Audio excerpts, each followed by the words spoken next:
Voilà. C'est toujours les mêmes J'ai qui font. expliqué quelque chose. Pour moi, les mêmes qui ont fait les programmes d'épandage agricole, qui nous ont vendu Les produits chimiques. les produits De toute chimiques façon, dans les c'est années pour tout. 60 Avant. ou avant les années 60, c'est toujours ceux qui arrivent. Donc quoi, un cartel j'ai envie de dire, Oui. d'entreprises sociétés genre comme chimiques. Monsanto, IG Farben, etc. Alors c'est voilà, exactement. Tout ça, ça a commencé à la fin du 19e siècle. Le premier Rockefeller s'est fait du blé en vendant un flacon de pétrole comme un produit cosmétique miracle. Il s'est fait son empire financier là-dessus. Je résume, c'est un peu rapide. Vous irez voir les vidéos du docteur Rath, R-A-T-H, oui, bien sûr, qui très bien. explique ça très bien. Donc, les sociétés pétrochimiques se sont créées donc à la fin du 19e siècle, se sont fait un beurre d'enfer pendant la Première Guerre mondiale avec le gaz moutarde. Donc, ils avaient les couilles en or. Le gouvernement des États-Unis était ruiné, c'est l'histoire. Bref, donc à partir de la fin de la Première Guerre mondiale, le gouvernement des États-Unis est acheté par ces banques et ces sociétés pétrolières pétrochimiques. Et puis ça a gagné l'Europe. Et puis maintenant, la France, on a été certainement les résistants les plus tard, pratiquement. Maintenant, ça nous a tous gagnés aussi, on est gangrénés jusqu'à la moelle. C'est le règne de la chimie la chimie artificielle, la chimie de synthèse qui va à l'encontre de tout processus naturel de vie. Qui est la négation de la vie. On nous a fait croire qu'il fallait des produits chimiques pour nettoyer chez nous. On nous a fait oublier les véritables produits simples qui nettoient. Pour nous soigner des médicaments chimiques, on nous a fait oublier les véritables ressources naturelles qui soignent. On est quand même, quand on parle, c'est pour faire de la thune, c'est pour faire des millions. Ça, je pense qu'il faut inclure une notion qui est la notion de pouvoir. Parce que ces gens-là, on va dire, on va flouter, ces banquiers, ces gens font l'argent. C'est des gens qui se réunissent, c'est le Bilderberg, c'est tous les. D'accord, l'oligarchie. C'est tout, Mais- c'est tout l'oligarchie mais qui si en je- fait, Ouais. ce sont des clubs satanistes pour moi. Mais qui il se doit bien y rencontrent. avoir quand même un processus à un moment donné où, je sais pas, par exemple, ces avions, ils ont bien des plans de vol, ils ont bien comment ça se passe. Mais un bien avion, c'est mystérieux. obligatoire. Normalement, il y a un plan de vol. Bon, après, je veux bien, s'ils sont un peu clandestins, ils ont peut-être pas de plan de vol. Ils ont Mais- sûrement des plans de vol, mais c'est des plans de obligatoire, sinon vol. ils vont finir par se rentrer Ils ont dedans, bien sûr des plans de vol. Voilà. Ah oui. Alors moi je reparle, on avait abordé, puis j'ai pas dit, notre armée, ils sont un peu au courant, mais juste ceux qui ont Oui. besoin de l'être. En 2003, j'ai eu le témoignage d'un jeune qui sortait des parachutistes, et que je lui en parle, comme ça, les épandages, ça fait 1 an qu'on envoyait, je lui dis, et il me dit, ah ouais, c'est la guerre non conventionnelle. Donc pour ceux qui sont dans le secteur, ça s'appelle la guerre non conventionnelle, et on va faire ces missions d'épandage. J'ai une amie dont 2 membres de la famille, un mari et une femme, sont pilotes épandeurs. Mais ils le font, ils sont convaincus, parce que voilà, pourquoi ils le font les pilotes? Parce qu'on leur a fourré dans la crâne que c'est pour lutter contre le réchauffement climatique, donc Ah, ils font une bonne on y vient, action là, pour le la champ. planète. Le réchauffement climatique. Ah oui, parce Voilà. que. Alors ça, Parce que, faut bien dire quand même, parce que de cheminement en cheminement, depuis que Internet et cette nouvelle opinion publique existent, et puis finalement, ces torrents de haine, comme il dit Laurent Ruquier, mais finalement, ça finit par percer. Et on sait qu'aujourd'hui, on est obligé d'en parler à haut niveau. Hein, on commence, on va dire, à avoir une caisse de résonance qui commence à arriver jusqu'au plus haut niveau. Et on a vu, effectivement, plusieurs sorties sur de très grands médias où on nous a expliqué qu'il existait donc ces fameux chemtrails et que tout ça n'était de la géo-ingénierie. Alors c'est un terme ça, barbare, hein, ça. mais voilà, la géo-ingénierie. Voilà ce que nous on sait. Hein. La cause de tous les problèmes climatiques, c'est la géo-ingénierie qui est à l'œuvre depuis les années 40 et amplifiée depuis les années 90 de manière monstrueuse, avec les antennes HARP qui sont autour de l'Arctique et qui font fondre la calotte polaire arctique. Il fallait cacher cette manœuvre militaire, donc le CO2 est venu à point nommé pour nous culpabiliser, engouffrer tous les écolos dans le piège et nous faire croire que c'est à cause de notre consommation et de notre rejet de CO2 que le climat se réchauffe, ce qui est un mensonge scientifique absolu. Le CO2 sur la planète Terre représente moins de 0,05% des gaz qui composent l'atmosphère. C'est pas comme sur Vénus où il compose Activité les de- 98% de l'atmosphère, ce qui fait qu'effectivement il est la cause intense de l'effet de serre sur Vénus. Mais nous ne sommes pas sur Vénus, nous sommes sur la Terre. Et sur la Terre, c'est la vapeur d'eau qui est l'agent numéro 1 de l'effet de serre. Or, l'effet de serre est accentué par les épandages, par beau temps, car effectivement ils épandent des sels d'aluminium et de barium qui pompent l'eau qui est dans les sols. On constate que les sols se dessèchent infiniment plus vite depuis qu'il y a les épandages. Elle est où la vapeur d'eau? Elle est retenue par ces sels qui sont en suspension dans l'atmosphère, qui nous font une atmosphère plus lourde, plus chargée, pénible à supporter. Il y a la luminosité aussi, il y a la blanche, etc. Tout ça, c'est la nouvelle atmosphère qu'il faut supporter, éteinte aussi au niveau de la vibration qu'on pouvait sentir. Bref, je m'étale et j'ai presque perdu le fil du début. Vas-y, reprends, on reparlera. Mais voilà, le réchauffement climatique est devenu quelque chose qu'il ne faut pas remettre en question comme une vérité scientifique acquise. Et en fait, suite à cette vérité scientifique qui est le réchauffement climatique, c'est le CO2 qui réchauffe la température, etc. On fonde toutes les études, on dépense des milliards, les groupes écolos, pour nous annoncer des scénarios catastrophes, des ouragans, des tempêtes, etc. Enfin, le montée de niveau de la mer, pour en fait masquer HARP. Et si on regarde les effets, les effets de gaz, les gaz à effet de serre, n'importe quel manuel de météorologie dans les années 80 pouvait démonter ces théories en 5 secondes. C'est de base que c'est le soleil qui influe la température de la Terre. Après, c'est un peu plus complexe que ça, mais c'est le soleil, c'est pas le CO2, c'est l'inverse. C'est quand il y a des montées de chaleur, on remarque que le CO2, il monte après. Et le CO2, on en a besoin du CO2. De toute façon, les plantes en ont besoin. Voilà, ça, alors, c'est une aberration, dire, en fait. Quand on voit la monstruosité des plans de la géo-ingénierie civile, donc qui existe maintenant, qui vient maintenant en Europe et qui arrive maintenant en France depuis quelques années, le plan, c'est il faut empêcher les rayons du soleil de passer pour limiter le réchauffement climatique dû au CO2. Alors si on empêche les rayons du soleil de passer, les plantes n'ont plus la lumière nécessaire pour transformer le CO2 en oxygène. Donc le CO2 devient vraiment un problème.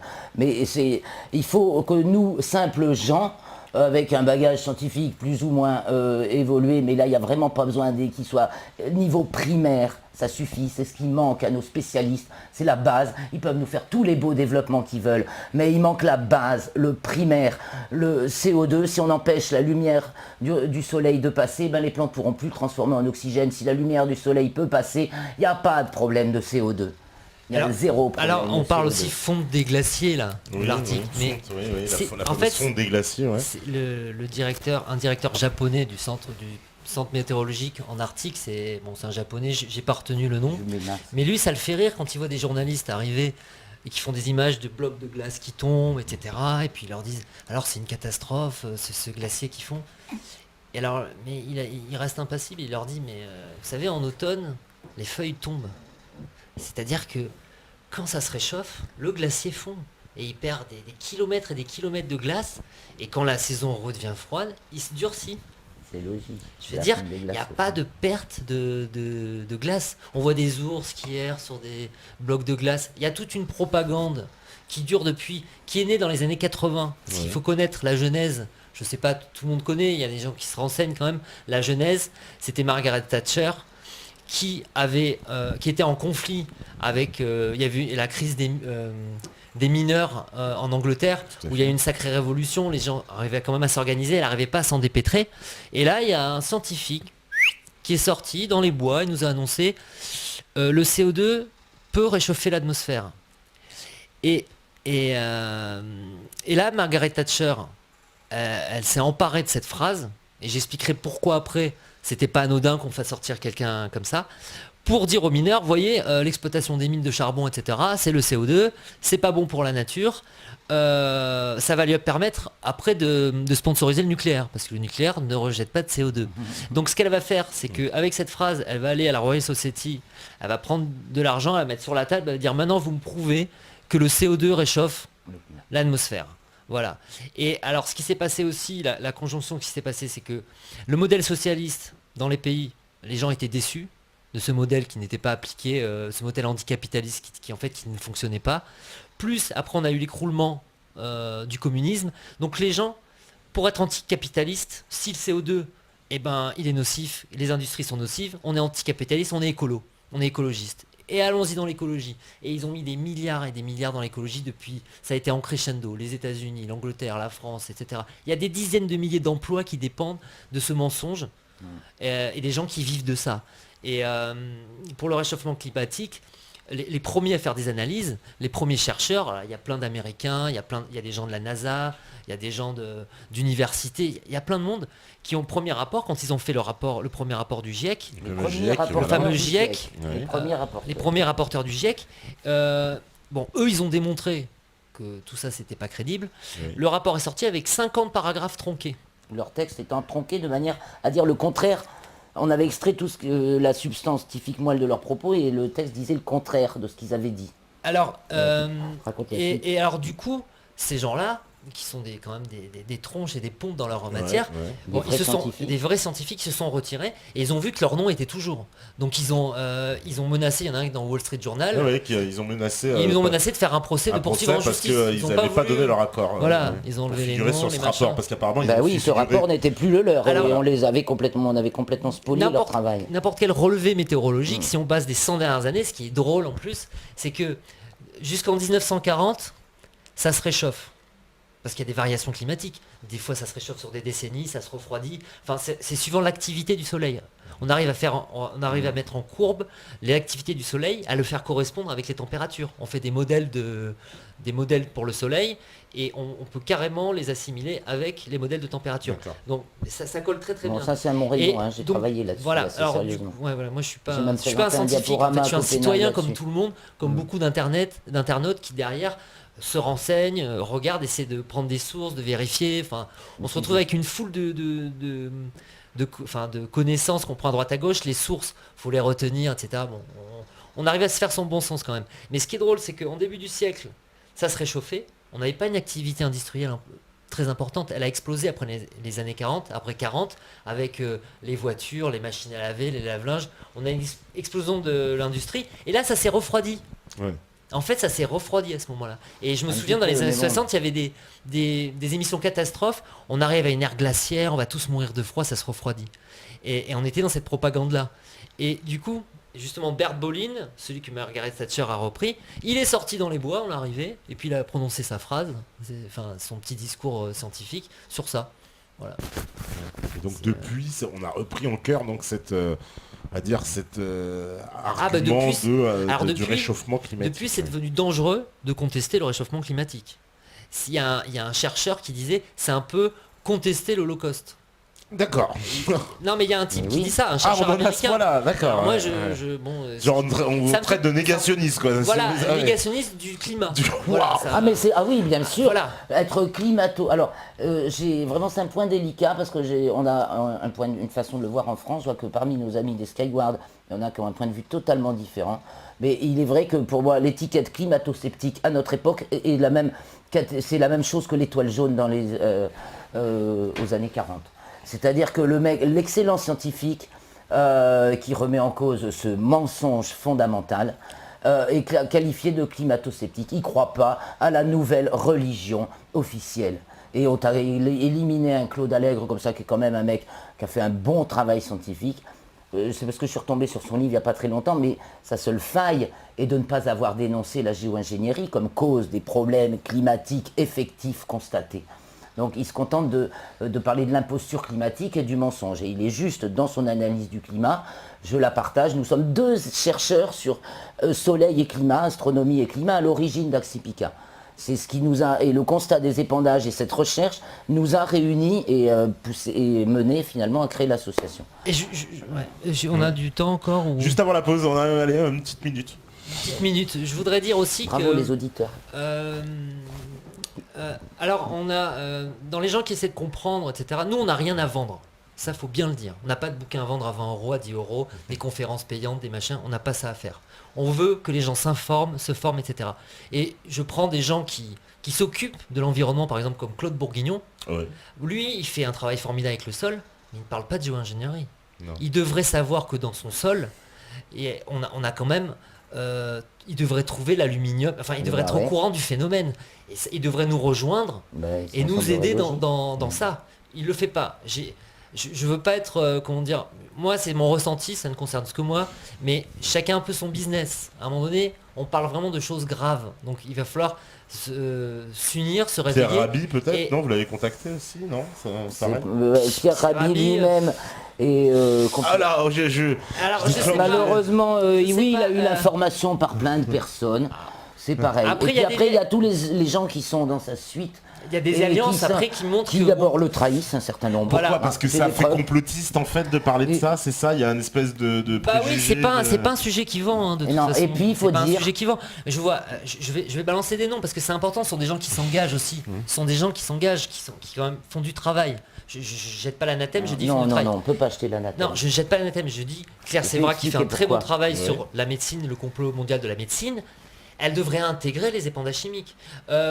Farida Belgoul qui fait des choses pour les enfants, le bien-être des enfants dans l'école, elle devrait regarder aussi au ciel Ouais, et mais se peut-être mouiller qu'ils aussi. connaissent pas, c'est parce que Mais- Ah, voilà. Alors, c'est quand même. Et oui, non seulement ils connaissent alors pas, mais en plus s'ils connaissent ont pas, qu'ils viennent nous voir. Oui, voilà, ils n'ont pas les. Justement, on sait pas anodin qu'on ait créé l'association citoyenne pour le suivi, l'étude et l'information sur les programmes d'intervention climatique et atmosphérique. C'est qu'il n'y avait rien, ni personne. La documentation n'existe pas. Bah, Voilà. voilà. Nous, on a œuvré à la constituer, à observer. Un des points importants de notre association, c'est qu'on a un réseau sentinelle, un réseau d'observateurs, ce que devraient faire nos services publics. Hein, de manière comme nos services météo, tous les observateurs du ciel devraient être réquisitionnés et faire des vraies fiches, machin. Nous, on fait ça un peu en amateur, mais on fait quand même. On sait que tel jour, il y a des épandages à Strasbourg, Brest, Lille, Lyon, Marseille, dans la campagne, dans les villes, partout. Des fois, c'est que le sud, des fois, c'est que le nord, des fois, c'est que l'est, des fois, c'est que l'ouest, des fois, c'est tout le monde. Mais on a voilà, comme on est connecté évidemment par Internet, on peut savoir en même temps qu'il y a telle région qui sont aspergées et que aujourd'hui, tiens, c'est la trêve pour un tel. Il a de la chance, il respire. Ah bah voilà, il y a des polémiques. On va en parler juste après, ça tombe bien. Voilà, il y en a ils sont pas d'accord. Ah, il y a la fonte des glaces infectes, ce n'est pas un fake, là, les glaces fondent. Ce que tu disais, c'était que simplement ils utilisaient à la télé des images montrant la fonte des glaces au printemps, où Ouais. c'est normal que les icebergs se disloquent, pour nous faire des explications catastrophes. Voilà. Bah, c'est Attention comme il à la dit, on nous manipulation montre, voilà, d'images. parce qu'on nous montre des Les images glaces tout de le la- temps Voilà, qui, c'est ça. les glaces de Qui la fait les glaces reportages fondent, alors c'est faux, c'est vrai, qu'est-ce Qui qu'on doit fait les penser? On sait reportages pas. Bah, Alors, qui fait les moi, j'en reportages. reparle Il sur la faut. fonte des Qu'est-ce qu'on glaces. doit penser? On doit écouter les spécialistes qui sont pas très jeunes maintenant, mais qui ont eu des postes importants et qui. qui dit c'est un fake. On peut avoir des noms de sources Alors- parce que ça, Alors, ça- les noms de sources. Ah, ils veulent Alors, des faut sources. regarder. Les glaces, la fonte des glaces, c'est pas un fake. Les glaces fondent partout où il y a des stations HARP. Autour de l'Arctique, il y a des stations HARP. Partout, l'Arctique fond. Dans l'Antarctique, il y a une seule station HARP, c'est dans la zone américaine, enfin à ma dernière connaissance. Les informations, c'est vrai que en 2009, quand j'ai fait le travail, j'avais eu l'info en 2004 qu'il y avait depuis 1990, par ciel et espace, hein, en 2004, qu'il y avait une station HARP en Antarctique, dans la langue fine, hein, qui est la zone américaine, celle qui rejoint l'Amérique du Sud. Il y a un seul endroit où ça fond en Antarctique depuis 1999, c'est dans cette zone. Le reste de l'Antarctique ne fond pas. Il n'y a qu'autour de cette zone où il y a une station HARP, un relais HARP dans l'Antarctique, que ça fond. Donc c'est la seule façon de s'en rendre compte, parce que effectivement l'Arctique fond de partout, parce que il y a HARP, Sura et SCAT partout autour des antennes. Allez, vas-y mon pote, c'est tout l'Arctique est pris dans ce système de four à micro-ondes géant. Ils Et sont positionnés c'est où logique. plutôt donc au nord du Canada, en Alaska, Tout, c'est ça? Sibérie, Ah, bah, les Canada, Russes, les Russes aussi. Les Russes ont Sura. Oui, il y a HARP, les Américains ont HARP, les Russes ont Sura, les L'Europe. Européens avec les Suède. Japonais ont ESCAT. ESCAT est un programme civil, les deux autres sont des programmes militaires. On va en parler Mais- plus précisément. Et parce HARP, il y a des choses à dire. qu'il y a parce plein de que- choses à dire. On va en parler, on va en parler. Et Parce en que plus, c'est voilà. fini, Bah, HARP, mais ça a fait des petits. on va en parler. Et ben, On vous dit à revient. tout à l'heure. On vous dit tout de suite, Steph, t'es Notre, prêt à la régie. régisseur va vous mettre des Évidemment, vidéos il est formidables. prêt. Ouais, Donc, on fait la pause, on revient juste après. Tout de suite. Voilà, donc de retour sur la libre antenne, alors toujours saison 2, on est avec l'association ACPICA. Alors, on a vu hein, les tonnes de commentaires, l'avalanche, c'est ce qui est bien évidemment à la libre antenne, puisqu'on a les réactions en direct. Et je pense qu'on va recadrer un peu le débat parce que tout le monde ne comprend pas. On nous dit que voilà, on n'a pas de preuves, que c'est un peu, ça part dans tous les sens. Ils comprennent pas vraiment voilà ce que c'est. C'est vrai qu'on est passé par Farida Belgoul Oui, alors, voilà donc. Nous, recadrons les choses. Déjà, faut recadrer. Bon, Claire, ça fait des années qu'elle est sur le sujet, et c'est vrai qu'elle s'emporte parce qu'elle aimerait bien que ça avance. Et puis bon, on est tous un peu des originaux, mais dans le sens avec raison, quoi, parce qu'on est différents. Donc voilà, on n'est pas des scientifiques à la base, on est des citoyens comme les internautes, et on essaie de se renseigner par tous les moyens possibles, en croisant les sources. Voilà, on est un peu comme tout le monde. On n'est pas initié à des informations parce que il y a pas de... Personne n'en parle. Les scientifiques ne viennent pas en parler. Les scientifiques dépendent de crédits, de l'écologie, d'État, etc. Suivant toujours les mêmes dogmes scientifiques. Et s'ils sortent ces dogmes et qu'ils se mettent à parler, mais ils travaillent plus. Il y a un sujet qu'il faudra passer, le sujet sur l'aluminium. Je ne sais pas s'il est passé. Ouais, ça je sais pas dans quel ordre il l'a passé. Je sais pas. Peut-être sera la deuxième pause. Voilà, le sujet sur l'aluminium, ça montre bien où on en est avec les scientifiques. Il s'agissait du professeur Jean-François Dartigue au CNRS à l'université Victor Ségalen de Bordeaux, qui avait prouvé que la présence du sel d'aluminium dans l'eau était un facteur qui multipliait par 2 le risque d'Alzheimer. Il y a François qui est venu, ils ont fait un article.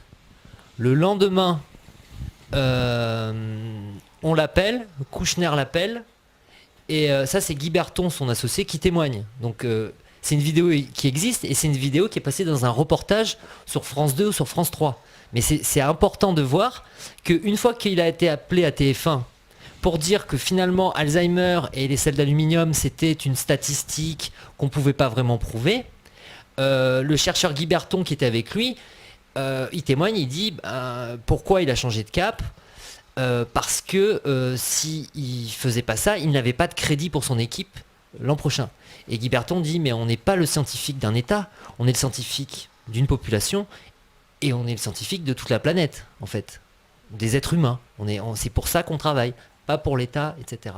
Donc après, trouver des scientifiques qui sont chevronnés sur les gaz à effet de serre, c'est pas compliqué parce que pour un scientifique de la météorologie par exemple, c'est des choses de base. Mais qui arrive à aussi parler des épandages chimiques aériens, qui arrive à parler de HAARP, si des internautes en trouvent, qui viennent à la CEPICA, fournir encore plus d'informations, faire un texte vraiment scientifique, etc. Voilà. Parce que les scientifiques, ils veulent pas se mouiller dans cette affaire. Il n'y a pas de scientifique qui... Il ne peut y avoir... ouais. Non, aucun scientifique se mouille. Il ne peut y avoir que de scientifiques indépendants. Ils sont... rarissime. Tout à l'heure, je parlais de Claude Allègre qui s'est engagé sur le climat, mais voilà, c'est pas un exemple. Qui n'a pas du tout abordé la géo-ingénierie, donc ça, à mon avis, ça l'a planté. Les scientifiques, aujourd'hui, ont tous été formés dans les années 90, depuis au moins les années 90, les scientifiques sont formés à la croyance qu'on ne peut impossible à remettre en question que le CO2 est la cause du problème climatique. Donc là-bas, tout est basé là-dessus maintenant. À cause du CO2, il y a le réchauffement climatique. Et à cause de ce réchauffement climatique, il va falloir trouver des solutions autres que les protocoles internationaux comme Kyoto, etc., puisque ça n'a pas été respecté. Et donc on fait passer maintenant, sous ce prétexte-là, la géo-ingénierie dans le domaine civil, alors qu'elle est pratiquée par les militaires depuis une 60aine d'années, de manière bien sûr croissante. Et maintenant, depuis le début des années 2000, elle fait irruption dans le monde civil. Elle est introduite en France, bien sûr, en Angleterre par la Royal Society. Et maintenant, j'ai dit en France, je voulais dire en Europe, donc par la Grande-Bretagne et la Royal Society. Et maintenant, en France, depuis 4 ans, il y a des scientifiques bien sortis du moule qui sont là pour essayer de faire passer la géo-ingénierie en toute naïveté, certainement. Mais c'est dramatique. Mais alors, c'est chemtrail, voilà, parce que vraiment, c'est vrai qu'il y a beaucoup de gens qui nous demandent de recentrer le débat. Donc, est-ce que vous avez de l'information sur comment ça s'organise vraiment? C'est-à-dire comment ce crime il est organisé? C'est quoi? Il y a forcément une complicité militaire, parce que des avions qui volent, je veux dire, à Dans nos couloirs militaires, il y a dans nos soit couloirs dans aériens des couloirs militaires. aériens militaires, donc forcément l'armée est au courant. L'armée peut pas laisser comme ça voler des avions partout sans être informée, c'est pas possible. Mais l'armée, c'est le bras, en fait. Voilà, c'est le bras, C'est des le bras, décideurs. voilà. C'est pas la tête, c'est des avions C'est les- réquisitionnés, des pilotes. Après, il n'y a rien d'officiel. Donc on est sur des constatations. Mais alors c'est quoi? C'est un projet alors top secret d'un point de vue militaire, parce qu'il s'il n'y a pas de document qui apparaît, il y a bien à un moment donné, il y a quelque chose qui doit transpirer. Si ça transpire pas, c'est top secret. C'est-à-dire que tous les ça documents, il n'y a rien, quoi. Ça transpire un peu, je vous parlais tout à l'heure d'un Oui, voilà, d'un contrôleur aérien. un ouais. contrôleur aérien militaire qui là parfois trouve même lui-même des avions qui ne sont pas dans son plan de vol, de certains pilotes de nos connaissances qui sont donc pilotes de l'armée de l'air qui épandent en étant bien convaincus d'œuvrer contre le réchauffement climatique, donc ils pensent faire quand même une bonne action. Voilà ce qu'on a comme petites infos qui reprécisent la question. À chaque fois, remet la question au centre pour qu'on soit bien. Hein, Sur ce qu'on dérive sujet, pas. on va pas sortir des papiers de la République française, des papiers officiels de l'OTAN. Mais il y a eu des témoignages, non mais c'est ça, à part officiel, je veux dire, des quelqu'un. Alors, il y a déjà Kristen Meghan des États-Unis, cette jeune femme qui a fait 9 ans d'engagement dans l'armée et qui travaillait dans la sécurité du personnel chargé de la manipulation des produits chimiques. Quand elle a réalisé que ces produits chimiques qui manipulaient étaient des produits qu'on nous épandait ensuite par avion depuis le ciel, elle a continué à poursuivre son enquête et elle témoigne depuis 2 ans ou 3 ans. Kristen Meghan, une jeune femme américaine d'une 30aine d'années maintenant, donc qui a travaillé pendant 9 ans au service, enfin au sein de l'armée américaine comme voilà, ingénieur. les langues commencent à se délier. Oui, Voilà. vous avez bien dû les voir, les Oui, vidéos oui. de Kristen Meghan. Au sujet voilà, Alors, des il y a eu- produits, comment ils sont traités à la base, et comment il y a ce paradoxe, donc, puisqu'il y a des gens spécialisés dans la sécurité du personnel qui manipulent les produits chimiques, et qu'ensuite ces produits chimiques sont envoyés sur toute la population, et bien entendu ceux qui les ont manipulés aussi au départ.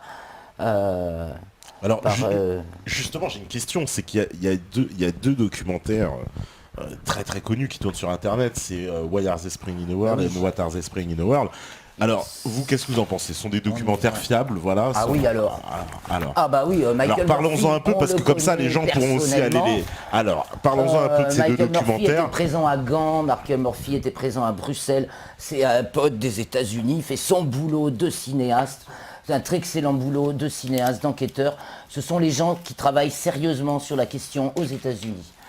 Avec Rosalind Peterson, il y avait le docteur Ilyasandra Pellingheri, qui elle aussi est décédée l'année dernière, qui une semaine avant sa mort donnait encore une conférence, qui a fait des rapports sur les dangers pour la santé des épandages aériens. Je vous présente les deux, une de nos adhérentes les a intégralement transcrits en français, le texte des 2 films, non seulement les paroles, mais aussi tout ce qui est dit, expliqué, tout est retranscrit en français. Vous pouvez lire le film si vous préférez que le regarder. De ces 2 films, et c'est vraiment des documentaires américains, certes, le contexte est américain, mais enfin on apprend, et c'est confirmé par plein d'autres sources, que les forêts primaires qu'ils ont aux États-Unis meurent toutes d'un seul coup, une année, ça y est, la forêt est morte. Il y a des taux alarmants, très alarmants d'aluminium dans le sol, ça transforme le pH des sols, donc les forêts, les arbres qui étaient là depuis des millénaires, plouf. Alors tout à l'heure, il y a quelqu'un aussi qui m'avait fait part de quelque chose, c'est quelque chose qu'on entend beaucoup. Voilà, il disait, est-ce que ces épandages ne pourraient pas être utilisés par un ou plusieurs produits que les compagnies aériennes pourraient utiliser pour diluer le carburant et ainsi économiser beaucoup d'argent sur leur premier poste de dépense. Après on me dit, il dit ça casse un peu le mythe du complot, mais ça justifierait qu'ils ne communiquent pas trop sur le sujet. Peut-être que ces produits sont nocifs pour l'environnement. C'est-à-dire qu'en fait, c'est une théorie, c'est ce que j'ai entendu aussi, comme quoi, et on utilise... Enfin, alors justement, est-ce que c'est pas eux peut-être qui insufflent ça, parce que c'est quelque chose qu'on entend dans certains médias aussi, on nous dirait que en fait, ces traînées chimiques seraient provoquées par l'utilisation en fait d'additifs placés en fait dans le kérosène des compagnies qui évidemment permettrait de payer moins cher le carburant, mais du coup provoquerait... Alors, Vas-y. Alors. Et après depuis quelques années, tous les carburants des avions est enrichi en aluminium. Ils ont inventé un nouveau carburant plus riche en aluminium, le trimétalumine. C'est ce qu'on nous disait aussi tout à l'heure. Qui fait que maintenant, l'approvisionnement en kérosène de tous les avions du monde est enrichi en aluminium. Donc il lâche déjà plus d'aluminium qu'avant dans leur altitude, dans leur haute altitude d'avions civils. Donc effectivement, toutes les particules servent de noyau de condensation, donc ça augmente la condensation. Donc on va parler du rapport Cage-Orange, puisque c'est le seul rapport qui fait un état complet de la circulation aérienne, contrairement à tous les rapports officiels qui ne considèrent que la circulation civile, alors qu'on constate une intense circulation dans les couloirs militaires, il n'en est jamais question officiellement. Donc le rapport Cage-Orange, lui, fait l'inventaire de toute la circulation aérienne, de tous les types de carburants, de toutes les possibilités de faire de la condensation, et une fois que tout ça a été passé en revue, il reste qu'il est impossible à un bon nombre d'avions de faire de la condensation dans ces conditions. C'est donc qu'il y a des produits ajoutés, soit des bidons de produits délibérément pulvérisés, ça c'est surtout pour les avions qui volent dans les couloirs militaires en dessous, donc des avions civils, ce qu'on voit, soit des produits ajoutés au carburant en ce qui concerne les avions civils. Alors, si je me trompe pas, dans le dossier Cage-Orange, il y a des experts des experts de l'intérieur, d'aéronautique et des experts aéronautiques belges et hollandais en fait, qui ont fait ce travail sous la direction du professeur Cohen Vermoren, qui est de l'université de Delft aux Pays-Bas. Et donc, on peut dire aux internautes, télécharger le dossier Cage-Orange en PDF. Cage-Orange. Sur notre site, traduit en français, 70 pages. D'accord. Parce que voilà, on me dit, tiens, je suis un scientifique CNRS, chercheur en biologie humaine. Je ne peux pas en dire plus, mais je peux vous assurer qu'effectivement le milieu est très conservateur. Ouais. En gros, c'est un peu comme les journalistes, un scientifique, c'est soit un chômeur. Voilà. Un chômeur, ouais, voilà. C'est rejoint ce qu'on disait. Voilà, donc les scientifiques sont vraiment très tenus, quoi. Eh ben, si on est là, c'est qu'ils sont tenus, parce que nous, on n'est pas scientifiques. On n'est pas scientifique officiel. On est libre. Moi, je me considère, je suis chercheur indépendant et je suis scientifique libre. Voilà. Mais je recherche déjà à la base sur un domaine qui est tabou dans notre société, à savoir nos liens physiologiques avec notre environnement géocéleste. Alors, on a un témoignage en direct, j'ai envie de dire, il y a Cactus qui dit, lui, qu'il a vu des fils blancs tomber devant ses yeux alors qu'il était dans son jardin, il les a ramassés et il a pu constater en les chauffant qu'ils se rétractaient mais ne brûlaient pas. Je pense donc que c'est une sorte de plastique. Je l'ai conservé mais je ne sais pas quoi en faire. J'ai filmé au-dessus de chez moi ce même après-midi et on constate des milliers de filaments blancs, parfois très longs, se baladant dans le ciel à des hauteurs assez importantes. C'est assez troublant quand on voit ça de ses propres yeux. Voilà, un témoignage en direct de Cactus, voilà, qui nous dit, lui, il a vu donc ces fils tomber du ciel. Ça veut dire que donc ils épandent ces produits. Alors ça veut dire qu'il y a plusieurs types en fait, parce qu'on les voit pas tout le temps les fils, non? Non, voilà, il y a plein de produits. Il y a plein de produits différents, c'est ça. Et selon les conditions météo aussi, ça produit ces filaments. Est-ce qu'ils proviennent d'épandages délibérément créés pour faire ces filaments? On peut le supposer, ou est-ce que c'est une convergence de facteurs qui font que dans certains types de situations météo, les produits épandus se constituent en chaînes de polymères, parce que ce sont des chaînes de polymères en fait. Alors le polymère, c'est une matière, moi j'y connais rien en chimie. C'est des molécules qui s'agglomèrent les unes après les autres. C'est du plastique. C'est du plastique. Voilà, c'est quoi, à base de pétrole? C'est quoi le polymère? C'est à base de phtalate, après il faut connaître les noms chimiques. Ah ouais, voilà, moi c'est ce que je vous ai montré tout à l'heure. Je suis un profane, alors dans le rapport Analytica, beaucoup le sont. Alors c'est ce que je vous ai montré tout à l'heure dans le rapport Analytica, et il y a donc voilà, tous les produits qu'il a trouvés. Vous voulez que je vous en lise quelques-uns parce que pour comprendre un peu, c'est quoi ces substances, il y en a beaucoup. Le rapport Analytica, on rappelle que c'est... Rappelle ce que c'est, Claire, le rapport Analytica. Oui, je rappelle ce qu'est le rapport Analytica. Donc on a fait faire en 2013 et en 2012 et 2013 des filaments qui ont été récoltés en 2012 et d'autres en 2013. La deuxième fois, on les a récoltés devant huissier. des filaments donc, qui étaient tombés à Saint-Martin-de-Crau dans les Bouches-du-Rhône. Donc ils ont été récoltés et analysés par le laboratoire Analytica qui se situe dans le Var. Et donc j'ai en main là, le deuxième rapport, on a aussi le premier, bien sûr j'en ai que le deuxième. Et donc on peut avoir une petite liste de tous les produits analysés là-dedans. Donc, c'est un laboratoire très sérieux qui est lié avec des organismes d'État. Méthyle, pyrrole méthyle, RT086, styrène. Mais qu'est-ce qu'on peut en dire de toutes ces substances phénol, en gros, donc c'est quoi? Ce sont des perturbateurs endocriniens. Bah voilà, ça c'est une information intéressante. Donc ce sont des perturbateurs endocriniens. Voilà. D'accord. Perturbateurs endocriniens, ce qui signifie qui perturbe quoi le système lymphatique, neuronal, le la système thyroïde immunitaire, éventuellement, la fertilité, le cerveau. D'accord. Voilà, donc ce sont des composants que notre corps assimile mais ne gère pas. Oui. Donc après, suivant les natures, il y en a peut-être qui l'évacuent plus que d'autres, il y en a peut-être qui l'assimilent et qui tombent malades vite. Voilà, après, on n'a pas vraiment d'état sanitaire, mis à part les chiffres des maladies qui correspondent à ces épandages, et faire des relations entre tout ça. Oui, voilà, c'est-à-dire qu'on peut constater les épandages, mais il n'y a pas eu jusqu'à présent, on peut dire, une étude scientifique pour mettre la relation entre certaines maladies, certaines conséquences sur la santé et les épandages. Mais la médecine ne reconnaît pas ça. La médecine ne reconnaît pas. Oui, et puis même maintenant, alors qu'il était scientifiquement établi que l'aluminium était une cause majeure de la maladie d'Alzheimer, il y a de nouveaux articles scientifiques qui sortent pour vous dire que non, l'aluminium n'est pas une cause de la maladie d'Alzheimer. Voilà, c'est en train de sortir là, ça vient maintenant. D'accord, donc c'est pour ça qu'on est un peu dans le flou, parce qu'il y a toujours, on a l'impression que dans ce domaine-là, des informations et des contre-informations ne cessent d'apparaître. On a l'impression que c'est très difficile de déceler le vrai du faux, et pourtant c'est sous nos yeux. Mais alors surtout qu'il faut se rappeler, c'est que à force de se plonger sur Internet, certes, mais moi je répète, allez dehors, regardez votre ciel, allez vous promener avec vos enfants quand il fait beau. Allez voir votre ciel bleu, ce qui devient. C'est tous les jours, ou c'est quasiment tous les jours. Donc au bout d'un moment, il y a le bon sens.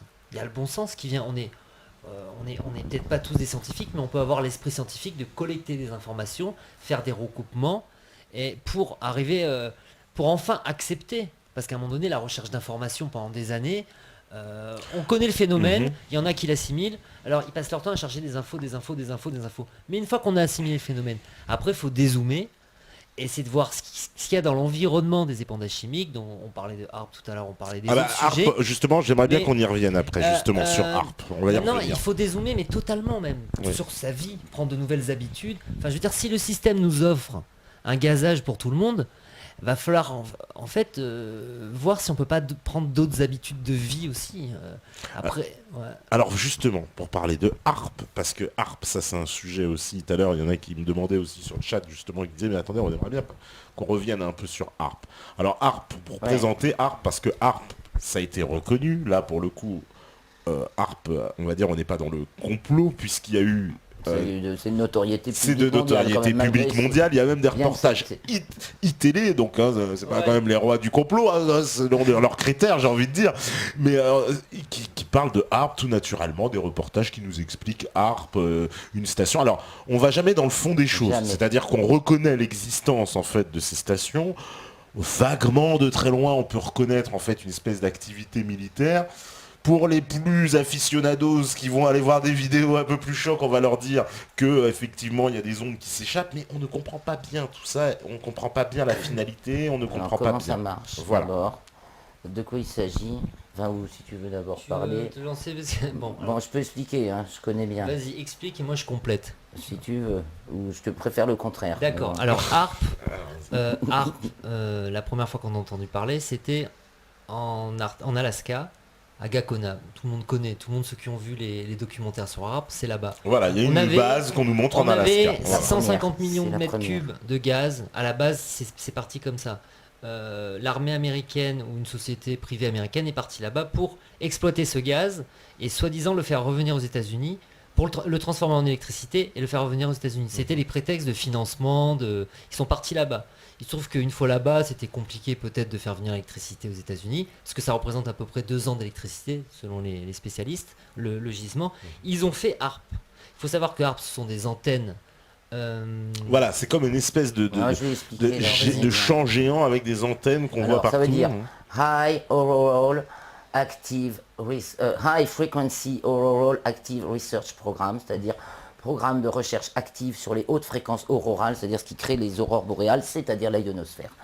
Donc c'est un programme officiellement de recherche sous contrôle exclusivement militaire américain, dont la première station a été ouverte à Gakona en 1993 et vient d'être officiellement fermée. Il y a eu une audition au Sénat américain au début de l'été ou au printemps dernier, où une sénatrice interroge devant le Sénat américain le responsable du projet HARP sur où en est le programme de recherche. Et donc le programme de recherche a été mené à bien de manière très satisfaisante, voilà ce que dit le responsable du programme HARP, et que maintenant la station de Gakona n'a plus d'utilité, il faut la démanteler avant l'hiver, voilà ce qu'on entendait dans la vidéo qui est sortie cet été en juin ou juillet.